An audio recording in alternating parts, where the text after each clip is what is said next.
Bienvenue dans cette vidéo, la dernière portant sur les types de problématiques littéraires. Nous avons vu plusieurs types de problématiques, le cas des sujets type fonction, le cas des sujets type débat, où on a vraiment passé assez de temps pour mieux élucider ce genre de sujet-là. Et dans la dernière vidéo, on a porté un peu notre intérêt sur les sujets portant sur la source d'inspiration.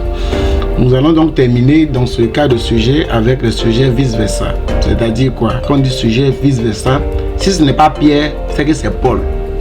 Vous comprenez? Si ce n'est pas Pierre, c'est que c'est Paul. Quand on dit ça, ça veut dire quoi? Si ce n'est pas A, c'est que c'est B. Si tu n'as pas de plan A, c'est que tu as un plan B. Vous voyez, ce sont des sujets à double facette. Voilà. Donc, si ce n'est pas bien, c'est que c'est mal. Et puis on s'arrête là. Il n'y a pas bien mal. Est-ce que vous comprenez? Voilà. Donc, il y a 4 formes de sujets de ce genre, de manière générale. C'est-à-dire, quand vous prenez la plupart des sujets, si vous êtes tombé sur les sujets cas de vice-versa, vous allez revenir régulièrement sur ce genre de sujets-là. Les cas de sujets vice-versa. On commence avec le sujet portant sur égoïsme, altruisme. Déjà, quand on entend le mot égoïsme, ça veut dire égo. C'est-à-dire la personne se met en avant.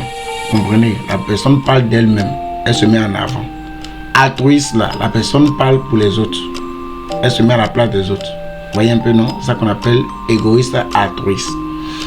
Dans ce genre de sujet, vous allez remarquer que l'écrivain écrit pour lui-même. On a l'impression que l'écrivain, là, c'est sa vie qui l'intéresse. Il s'en fout, entre guillemets, des autres. Vous comprenez? Ce que j'appelle égoïsme. L'écrivain est attaché à sa propre vie, à ses propres expériences. Donc quand il écrit, tout tourne autour de lui. Il est le centre de son écriture. Voilà. Tout tourne autour de lui, de sa personne. Dans ce cas de figure, vous êtes face à un sujet type égoïsme, altruisme.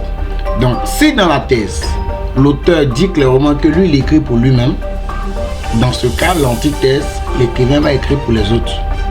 Il va se pencher sur la vie des autres. Il ne va pas écrire pour lui-même, il va écrire pour les autres. Est-ce que c'est bien compris? Voilà, de manière simple. Alors, regardez bien ce sujet qui va justifier cela. Il s'appelle Michel de Montaigne. Que dit Michel de Montaigne? Michel de Montaigne dit « Je suis moi-même ». Il dit moi-même, moi-même. Il se tape la poitrine. Il dit moi-même là, je suis la matière de mon livre.